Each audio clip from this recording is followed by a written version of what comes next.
Guys, ayo. Yan o yung halaga, 7,000 na to. 7,000 eh, no, nakakabit.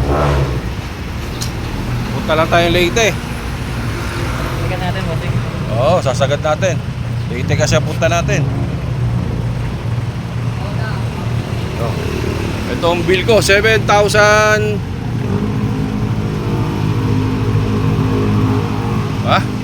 Ayaw pa tumigil oh.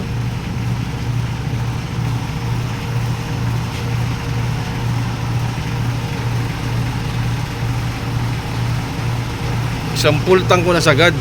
Maabot ako ng 7,600.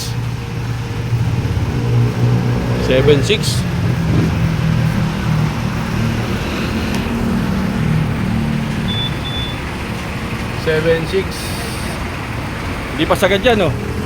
Mababa ako eh. Sige, sagad mo. O Trump, patagalin mo pa ha. Para ano, para hindi na kami sumakay ng sasakyan. Back-bike na lang, bro. 7,760. Ewan, sobrang laki na. Ano, parang 8,000 to.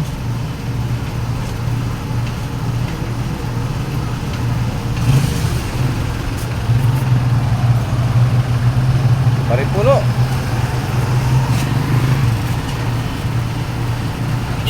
Ay, parin tumigil. Dati 2,4 lang, full tank na ako eh. May kinikita ako, ngayon wala na akong kinikita. Ano na lang ako nito. Kapugi na lang ako nito. Hindi pa rin puno. Siyempre, Leyte ang punta natin. Yan. Uy, malapit na mag 8,000. 8,000. Oh, 8,000 na. Sobra pa oh.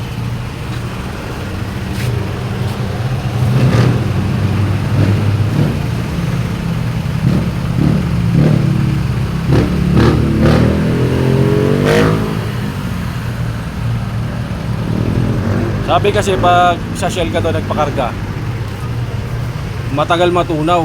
Kung nagpakarga ka sa mga mumurahin, eh madali naman matunaw. Eh dahil ako pang long drive ako, Leyte ang punta ko. Ayun, dito na ako sa Shell para masubukan ko kung talagang makunat. Ibig sabihin matagal matunaw.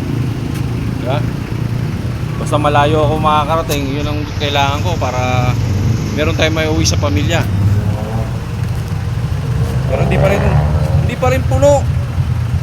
Ayaw pa tumigil eh. Uwaw na uwaw si Starex.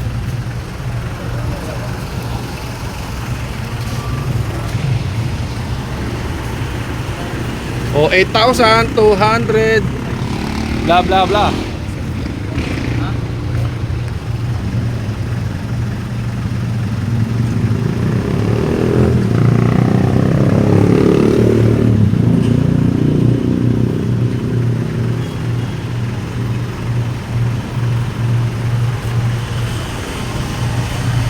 Magkano na yan? 8,359.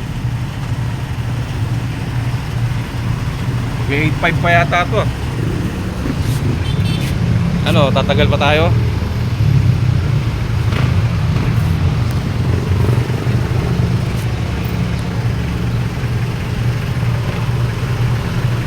Baba ako. Wala uwaw eh.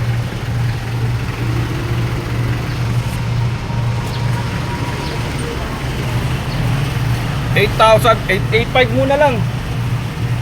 8,500.